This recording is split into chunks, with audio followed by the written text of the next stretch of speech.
ප්‍රථමයෙන්ම අපි මේ වෙන විට ජාත්‍යන්තර මට්ටමින් අවුරුදු 8ක් පරණ ඕගනයිසේෂන් එකක් මේ අවුරුදු 8 ඇතුළත අපි ලබාගෙන තියෙන ජයග්‍රහණ බොහොමයි. ඒ ජයග්‍රහණ අතරින් ගල්ෆ් මෙන්ස් ඕපන් එකේ අපි චැම්පියන් වුණා ඩුබායි සෙවන්ස් එකේ. ඊට අමතරව අපි ඉන්ටර්නැෂනල් මෙන්ස් ඕපන් ඩුබායි සෙවන්ස් වල බැක් ටු බැක් දෙපාරක් කලින් මිස්ටර් කෙමිත් පැහැදිලිව එක්ස්ප්ලেইন කරා වගේ දෙපාරක් අපි චැම්පියන්ෂිප් එක දුන්නා. ලෝකෙ කිසිම කන්ට්‍රි එකක් ඒ චැම්පියන්ෂිප් එක දිනලා නැහැ.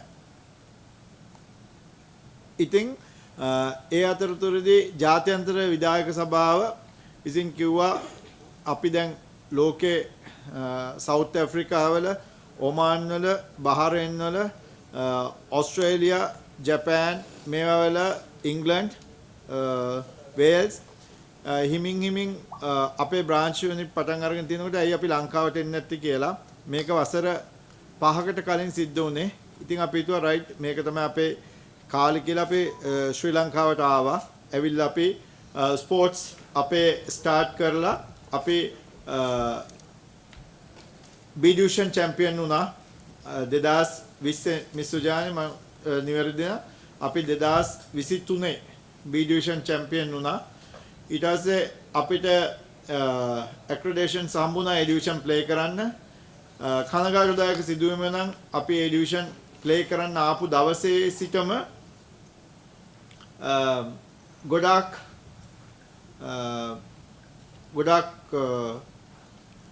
පිච්චමල් රෝසමල් හම්බුන්නේ නැහැ.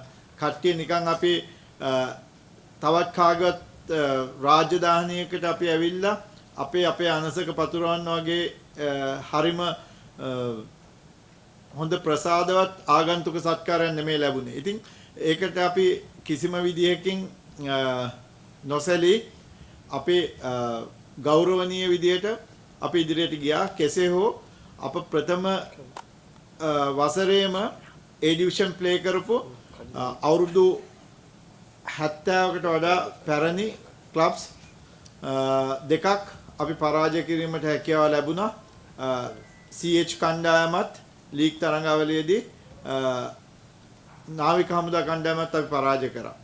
ඉන්පසුව සිද්ධ වෙච්ච යම්කිසි ගැටලුකාරී තත්ත්වයක් නිසා අපිට සිද්ධ වුණා. මොකද ඇත්ත වශයෙන්ම කියනවා නම් අපි මේ මගේ කතාවේදී මම කලින් ඉතාමත් පැහැදිලිව කිව්වා වගේ අපි මේ ඇවිල්ලා ඉන්නේ දේශපාලනය කරන්න නෙමෙයි. අපිට ක්‍රීඩා දේශපාලනය කියලා දෙයක් අපි දන්නේ. අපි දන්නේ ක්‍රීඩාව තුලින් ඇතිවෙච්ච ක්‍රීඩාව පමණයි. හැබැයි ඉතාමත් සුළු තරයක් ක්‍රීඩාව දේශපාලනයට පරිවර්තනය කරගෙන මේක තමන්ගේ බූදලයක් කරගන්න උත්සාහ කරනවා. සමා වෙන්න මගේ ලැන්ග්වේජ් එකට. ඒ වුණාට අපි ඇවිල්ලා තියෙන හොඳ ඉන්ටෙන්ෂන් එකෙන් ලංකාවේ ක්‍රීඩාවේ අභිවෘද්ධිය නගා සිටවන්න අපි ඇවිල්ලා තියෙන නිසා අපි ඒව ගැන නොසැලී හිටියා. ඉතින් මේ අවස්ථාවේදී මේ යම්කිසි කුඩා කණ්ඩායමක් අපි ඉවත් කරා. මේ කුඩා කණ්ඩායම අපි දැනගෙන හිටියේ නෑ ඒගොල්ලන්ගේ හැකියාව මෙච්චර බලවත් කියලා. ඉතින් ඒ කුඩා කණ්ඩායම කෙසේ හෝ අපේ නම ටානිෂ් කරන්න ඒගොල්ලන් ගොඩාක් දේවල් කටයුතු කරා. ඒත් මම ස්තුතිවන්ත වෙන්න ඕනේ දැන් මෙතන මේ අවස්ථාවේදී සිටින අපේ ගරු නායකතුමා, උපනායකතුමා සහ ජ්‍යෙෂ්ඨ ක්‍රීඩකයන්ට එතුමන්ලා වගකීම කරට අරගෙන ඉතාමත් හොඳ තරඟාවලියක් දුන්නා. ඒ තරඟාවලියේදී සිදුවෙච්ච නොයෙකුත් unfair decisions අපිට ආවා. ඒ decisions ආපුවම මේ වෙන විට රග්බි සංගමේ ගරු සභාපතිතුමනුත් පෞද්ගලිකව අපිට කතා කරලා කිව්වා සමහරක් referees decisions වලට එයා accept කරන්නේ නැහැ කියලා අපි ළඟ තියෙනවා. ඒ දේවල් එයා accept කරන්නේ නැහැ but අපිට ඒවට complain කරන්න කියලා අපි ඒවට complain කරා ඇත්තටම. මොකද මේ දරුවෝ අපේ ක්‍රීඩකයන් ඉතාමත් දුක් මහන්සි වෙලා තමයි මේ ක්‍රීඩා කරන්නේ. එක්තරා decision එකකින් හෝ යම්කිසි decision කීපයකින් ඒ ළමයාගේ අනාගතය සහ ඒ ක්‍රීඩාවට තියෙන ලැබියාව එම් පිටම කඩා වැටීමට ඉඩ තියෙනවා. ඉතින් අවාසනාවකට අපි ඒවට against අපි කම්ප්ලේන් කරත් අපිට කිසිම ජස්ටිෆිකේෂන් එකක් හම්බුන්නේ නැහැ, සාධාරණත්වයක් සිද්ධ වුන්නේ නැහැ. ඒත් අපේ ළමයි දිගටම ක්‍රීඩාවේ යෙදමින් සිටියා. මේ දරුවෝ ක්‍රීඩා කරලා අපි සෙවන්ස් එකටත් මම නම කියවීමට මෙයා වෙලා අවස්ථාවක් කරගන්නේ. ඒත් A division චිරාග කාලයක් තිබ්බ ක්ලබ්ස් A division ප්ලේ කරන්නේ නැති කාලෙක අපි සෙවන්ස් ටූර්නමන්ට් එක ප්ලේ කරන්නේ නැහැ කියලා තියෙද්දි අපි ගිහිල්ලා ප්ලේ කරා. මෙන්න මේ ස්ථානයේදී තමයි ඇත්තටම ගැටලුව පටන් ගන්න හරි විදියට. එතකොට මේ අවස්ථාවේදී විදේශ කණ්ඩායමක් සම්බන්ධ කරගන්නවා ශ්‍රී ලංකා ඩොමෙස්ටික් ටූර්නමන්ට් එකට ෆීජි ප්ලේයර්ස්ලා 6 දෙනෙකුයි එක්ස් නැෂනල් ප්ලේයර්ස්ලායි දාගෙන.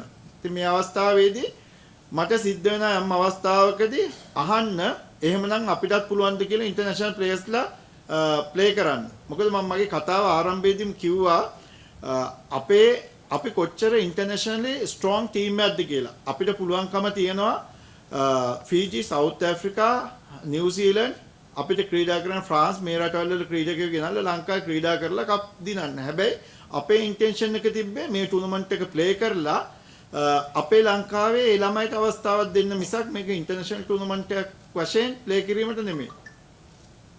මට පුදුමයි අනිත් ක්ලබ් සමහරක් නිහඬ හිටියා, සමහරක් බෑක් එන්ඩ් එකෙන් මට කතා කරලා ඇප්‍රීෂিয়েට් කරා. කොහොම හරි මේ දෙයට එච්චරම කැමැත්තක් පළ කරන ගතියක් මට තේරුන්නේ නැහැ. අපේ වන විට සිටින ගරු සභාපතිතුමා එච්චර කැමැත්තක් වුණේ නැහැ. මොකද මම ඒ කැමැත්තක් නැහැ කියලා දැනගත්තේ ඔක්කොම ගෲප්ස් වලින් මාව ටග් ගාලා ඩිලීට් කරලා දැම්මා. ඉතින් මම ඒක නිසා එතනින් පස්සේ මම ඒත් මගේ විධායක සභාව කිව්වා ඇයි අපි මේ ටූර්නමන්ට් එක කන්ටිනියු කරන්නේ, අපි මේ ටූර්නමන්ට් එකට ටේක් පාර්ට් කරන්නේ නැතුවෙමු කියලා. මට ඒ අවස්ථාවේදී අවශ්‍යතාවය තිබ්බේ අපේ දරුවන්ට ක්‍රීඩාව කරගෙන යන්න. ඒ ඇරෙන්න අපේ ඉහළ මට්ටමේ ගැටලු ඒගොල්ලන්ට ප්‍රශ්නයක් නොවෙන්න. මම කියපු දේ දැන් පැහැදිලිනේ. ශ්‍රී ලංකන් ඩොමෙස්ටික් ටූර්නමන්ට් එකට ෆොරින් ටීම් එකක් ඇවිල්ලා ප්ලේ කරා. ලංකාවේ කිසිම අනෙක් ටීම් එකකින් ෆොරින් ප්ලේයර්ස්ලා ප්ලේ කරේ නැහැ. මේ කට්ටිය විතරක් ප්ලේයර්ස්ලා 6 දෙනෙක් ගෙනල්ලා ප්ලේ කරා. එංගලන් එන්න සූදානම් වෙලා තිබ්බේ ඇත්තටම ඉන්ටර්නැෂනල් ටූර්නමන්ට් එකක් කියලා. මම දන්නේ සංවිධාන කටයුතු වල යම් කිසි දෝෂයක් නිසා වෙන්නේ නැති. කොහොම හරි අවසානයේදී අපිට උනේ අපේ ප්ලේයර්ස්ලා 3 දෙනෙක් ඉන්ජෙක්ට් වෙච්ච එකයි. මේ හේතුව නිසා තමයි අපේ ගැටුම සහ අපේ යම් කිසි අනවබෝධයක් තියෙනවා නම් ඒක ඇති වුණා. ඉතින් මේ අවස්ථාවෙන් පස්සේ අපේට දිගින් දිගටම අපිව රිජෙක්ට් වුණා ශ්‍රී ලංකන් රග්බි එකෙන්. අපිට ඊමේල්ස් ආවා අපි සැලරි ගෙවලා නැහැ කියලා ඊමේල්ස් ආවා. හැබැයි නිශ්චිත කොයි අවස්ථාවකදීවත් එංගලන් අපිත් එක්ක කන්වර්සේෂන් එකක් තිබ්බේ නැහැ. දවස් දෙකක් තිබිලා කිව්වා අපිට එංගලන්ව එක මීටින් එකකට එන්න කියලා.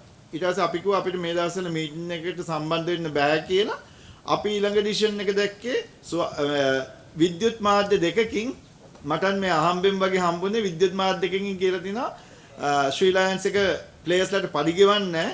ඒක නිසා ප්ලේයර්ස්ලාගේ ශ්‍රී ලයන්ස් එක ඉදිරියට රග්බි ප්ලේ කරනවා නම් ඩිපොසිට් එකක් පේ කරන්න ඕනේ කියලා. බුද්ධිමත් ගරු මාධ්‍ය වේදිකේනේ ශ්‍රී ලංකා රග්බි හිතෑශිය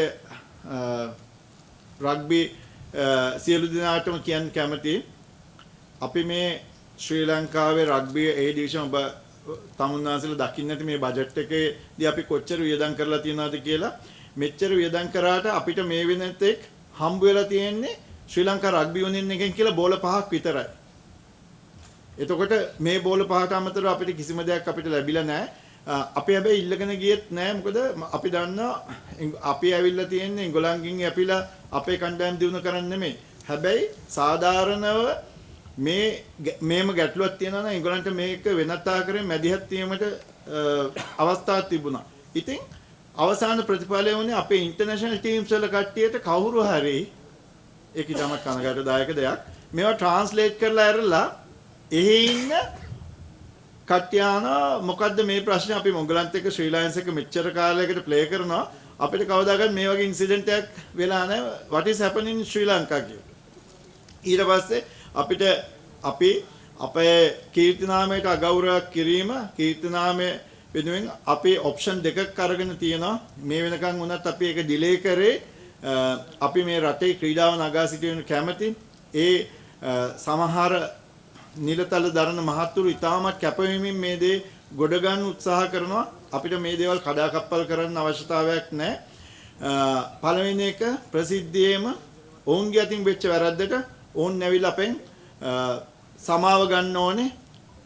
ඇත්තටම ඔවුන්ගේ අතින් සිද්ධ වෙච්ච වැරද්දට එසේ නැතිනම් අපිට සිද්ධ වෙනවා අපේ කීර්තිනාමය රැක ගැනීම සඳහා නීතිමය පියවර ගැනීමට.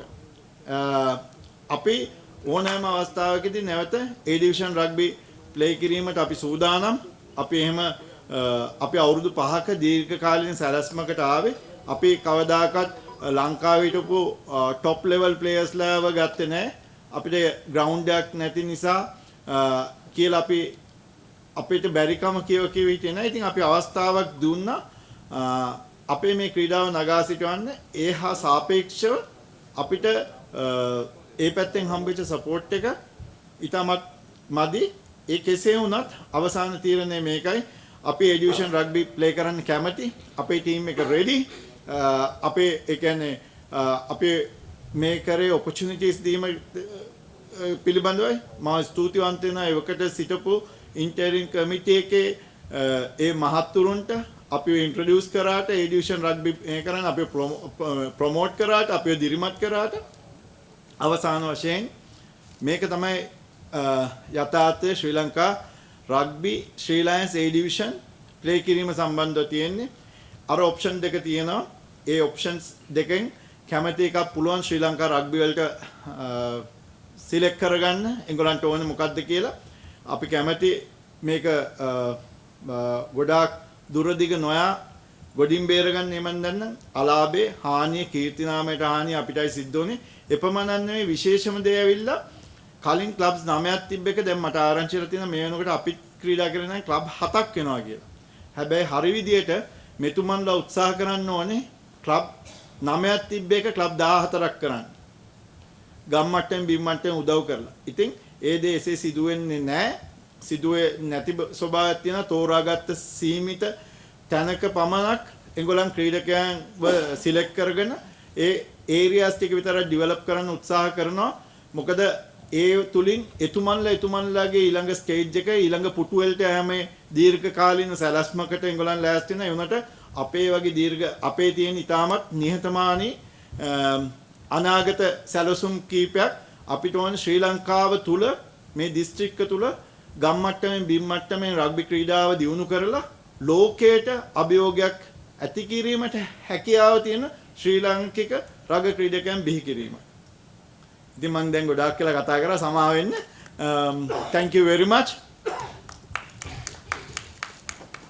තවම ස්තුතියි.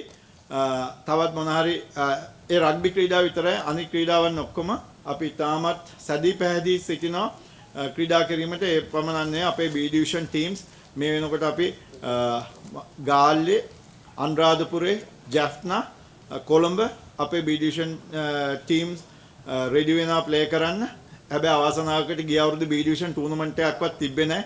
මම දන්නේ නැහැ මොකක්ද ඒකේ හේතුව කියලා. ඒගොල්ලන් හිතන ප්‍රසිද්ධ මට්ටමේ ක්‍රීඩා සමාජවල B division team නැති නිසා දන්නේ ඒත් ත්‍රිවිධ හමුදාවේ ශ්‍රී ලයන්ස් එකේ B division team හැම වෙලාවකම සූදානම්ින් සිටිනවා. මොකද අපි අත දෙන්නේ ඉදිරියට එන අපේ ක්‍රීඩකයන්ට. ඒක නිසා අපි බලාපොරොත්තු වෙනවා B division play කරන්න. ඊට කලින් අවුරුද්දවල ඉන්ටරිම් කමිටි තියෙන කාලවලත් B division play කරා. ඉතින් ඒකත් එක්තරා අභාග්‍යයක්. ඉතින් නැවත වතාවක් කියන්න කැමති අපි අනිත් ක්‍රීඩාවන් වලින් අපි ඉදිරියට යෑමට බලාපොරොත්තු වෙනවා. මොන හරි ප්‍රශ්න තියෙනවා නම් අහන්න. දැන් ওই ප්‍රශ්නේ ඇතිවන්නේ ඉන්ටරිම් කමිටියේ කාලෙද නැත්නම් මේ වත්මන් රග්බි සංගමයේ කාලෙද?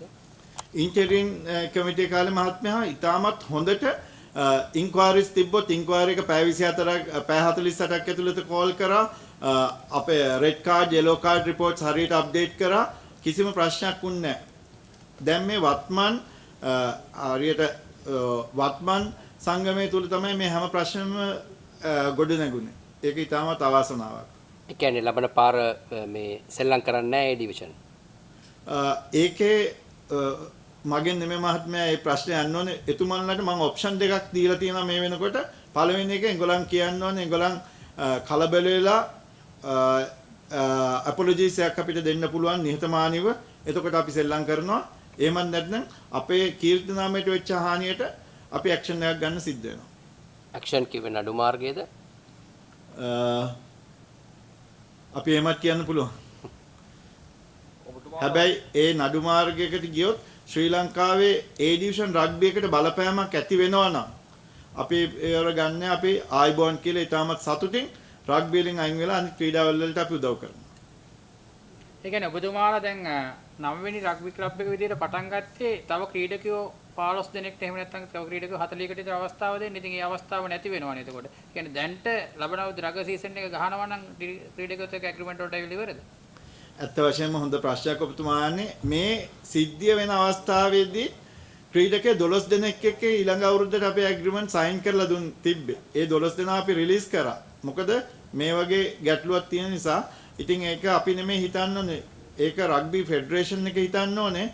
එංගලන්ට තව ටීම්ස් වැඩි කරනවා නැත්නම් එංගලන්ගේ ගජමිතුරු ටීම්ස් වලට හෝ එංගලන් එක්ස් ක්ලබ් වලට ඒ ක්ලබ්ස්ම දිනන්න විතරක් එංගලන් ප්ලෑන් කරනවාද කියලා.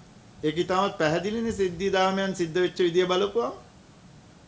ඔබතුමාට පැහැදිලි කරනවද මොකද්ද රග්බි ෆෙඩරේෂන් එක ඔබතුමාලාගෙන් සමාව ගන්න ඕනේ කියලා කියන්නේ ඒක පොඩ්ඩක් පැහැදිලි කරන්න. බොහොම ස්තුතියි. මොකද මහත්මයා අපිට ඒකට උනේ අපේ බ්‍රෑන්ඩ් නේම් එකට එංගලන් එකපාරටම ගිහිල්ලා ප්‍රෙස් රිලීස් එකක් ඉෂුව කරලා එංගලන් එකපාරටම ටීවී විද්‍යුත් නාලිකාවන් වලදී අපි පඩි ගෙවන්නේ නැති නිසා එංගලන් අපිව සස්පෙන්ඩ් කරනවා වගේ නිවුස් එකක් එංගලන් දැම්මා. අපි A ඩිවිෂන් රග ප්ලේ කරන්න ඕන නම් 4.5 මිලියන් ලක්ෂ 45ක ඩිපොසිට් එකක් එංගලන්ට බඳින්න ඕනේ කියලා.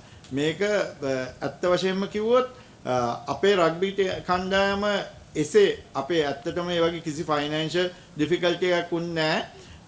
එසේම ගැටලුවක් තිබුණා එතුමන්ලට ක්‍රියා කරන්න තිබ්බේ වෙනත් විදියකට. අපි 1-to-1 ගෙනල්ලා අපෙන් අහන්න තිබ්බේ මොකද්ද ප්‍රශ්නේ? එංගලන්ට කොහොමද අපිට උදව් කරන්න පුළුවන් කියලා. එහෙමනේ නැෂනල් ෆෙඩරේෂන් එකක් ඒ ක්ලබ් එකකට උදව් කරනවා නම් අවශ්‍ය. ඒ වෙනුවට එංගලන්ත කරේ එංගලන්ට අවශ්‍යතාවය තිබ්බේ මේ ක්ලබ් එක මෙතනින් මෙහෙමම නැති කරලා දාන්න.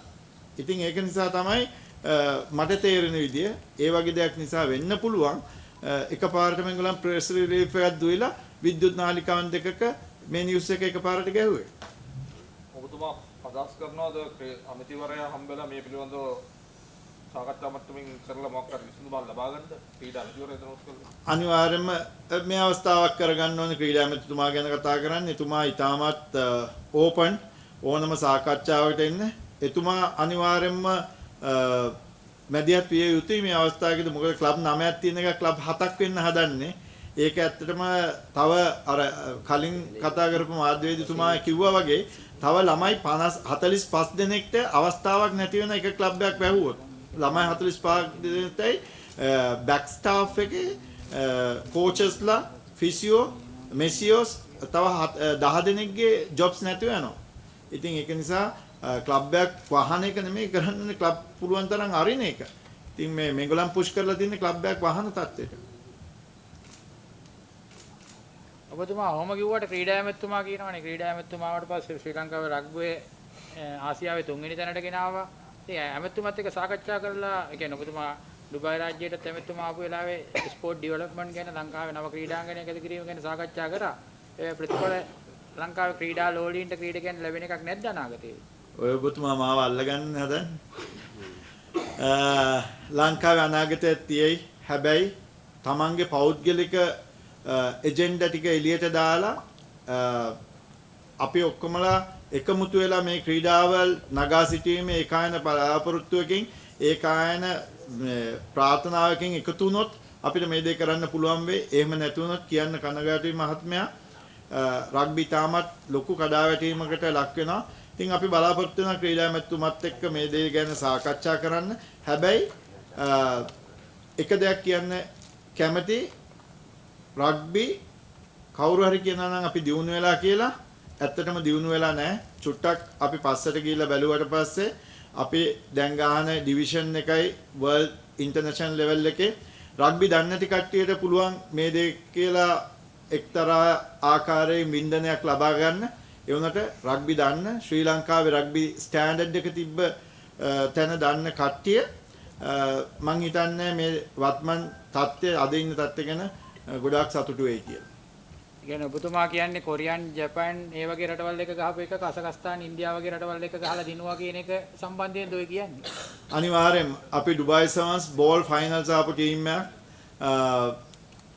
ඉන්ටර්නැෂනල් එරීනා එකේ. එතකොට අපෙන් බිහිවෙච්ච ක්‍රීඩකයෝ ගොඩාක් මේකයි. අපි ඔය ඉන්දියා ඔය වගේ රටවල් වල ශ්‍රී ලංකාවේ රග්බි ඉතිහාසය තුල දැන් ඔය අපේ වත්මන් සභාපතිතුමා එතුමාත් හොඳ ක්‍රීඩකයෙක්. එතුමා දන්න අපිට වඩා මේ දේ ගැන හොඳටම. හැබැයි ඇත්ත වහං කරගෙන එතුමා ඔය දැන් තියෙන මේකෙන් සතුටු වෙමින් සිටිනවා කියලා තමයි මට කියන්න තියෙන්නේ. Is there any other question? Yeah, doctor, small thing. Yes, please. මට දැනගන්න ඕනේ ડોක්ටර් මේ සාමාන්‍ය මාසෙකට කොච්චර වීදමක් රග්බි ප්ලේයර්ස්ලාට කරාද කියලා. මොකද ලොකු ගාණක් වීදම් කරලා තියෙනවා ඔබතුමා. දැන් එතන අනිත් කට්ටියක් දැනගන්න ඕනේ කොච්චර ගාණක් ඔබතුමා වීදම් කරාද කියලා ක්ලබ් එකක් හැටියට ප්ලේයර්ස්ලාට. ඒක ඔපචුනිටි එකක් නේ ගොඩක් ඉන්න ස්ටාර් ප්ලේයර්ස්ලාට නැති වෙනවා. රයිට්? ඒ ගැන මට වරි එකක් තියෙන වෙන මොකුත් නෙමෙයි. මට ඒ ගැන ලොකු වරි එකක් තියෙනවා. මොකද අලුත් ප්ලේයර්ස්ලාට ඒ ඔපචුනිටි එක නැතිවීම ගැන. So කොච්චරක් වීදම් කරාද කියලා including coaching staff with their lump sum බෙදලා ගත්තම සාමාන්‍ය කොච්චරක් වීදම් කරාද කියලා පොඩ්ඩක් ડોක්ටර් කියන්න. Thank you very much. It's a very good question. So without knowing these questions or answers, they are starting to penalize the people like us. That's the reason people are not getting involved for this. 4.2 million, Mr. Punche, right? Altogether, ground expenses and all others putting together per month, the season, nutrition, we are expending 4.2 million. And our sponsorships, you may know what is the sponsorships we are getting around. We are getting very less sponsorship. But 2 months salaries is the problems what they have been pulled it out. But they didn't talk what is the past 3 years we have done for the develop this beautiful sports. They haven't talked about this. Thank you for that question. Yes, please. අපි සාමාන්‍යයෙන් දරන අදහසක් තමයි රටක ක්‍රීඩා ශාස්ත්‍රයේ නංවන්න නම් ඒ රටේ පාසල් ක්‍රීඩා ශාස්ත්‍රය දියුණු කරන්න. ඉතින් ඔබතුමාලගේ අදහසක් නැද්ද ශ්‍රී ලයන්ස් නමින් අධ්‍යාපන අමාත්‍යාංශ එක්ක සම්බන්ධ වෙලා පාසල් දරුවන්ට රග්බි තරඟාවලියක් පවත්වලා දක්ෂ ක්‍රීඩකයන්ගේ වුණු සංචිතයක් ආරම්භ කළා ඒ අයව පුහුණු කළා ඉස්සරහට ගන්න වැඩසටහනක් ක්‍රියාත්මක කරන්න කල්පනාවක් නැද්ද කියන ප්‍රශ්නේ. බොහොමත්ම ස්තුති මහත්මයා. මම ඒකයි නොකිය වයන්වරෝ කිව්වේ අපේ ගමන මෙතෙන් නවතින්නේ නැහැ. අපි ශ්‍රී ලංකා A ඩිවිෂන් රග්බි වලට වියදම් කරලා තියෙනවා මිලියන 60ත් 85ත් අතර ප්‍රමාණයක් අවුරුද්දට. ඒ සල්ලි අපිත් එක්ක තියෙනවා. අපි අවුරුදු 5ක සැලැස්මකට හම්බුනේ ආවේ. අපි A ඩිවිෂන් රග්බි ක්‍රීඩා කරේ නැති වුණොත් අර කලින් කතා කරපු මහත්මයා කිව්වා වගේ ළමයි කීප දෙනෙක්ට ඉතාමත් ලොකු බරපතල අසාධාරණයක් වෙනවා. හැබැයි එහෙම කියලා ශ්‍රී ලයන්ස් ගමන නවත්තන්නේ නැහැ. ශ්‍රී ලයන්ස් අනිත් පැති වලට ඕපන් වෙනවා. ඒ මුදල මං හිතන්නේ මමවත් අපේ විධායක සභාවත් මගේ භාර්යාවත් කැමති වෙයි කියලා. ඒ මුදල අපේ පරිහරණයට පරිභෝජනයට ගන්න. ඒ මුදල අනිවාර්යයෙන්ම ශ්‍රී ලංකාවේ ක්‍රීඩාවේ දියුණුව උදෙසාම කැප කරනවා කියලා මේ අවස්ථාවේදී මං කියනවා.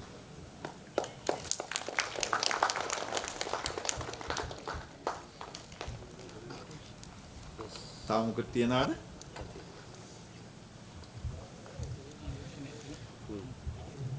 බොහොමත්ම ස්තුතියි. අවසානයේ නැවත වරක් විනාඩි භාගයක වෙලාවක් ගන්න අපිව මෙතන තිබ්බේ ගරු මාධ්‍ය තුමන්ලා තුමියන්ලා.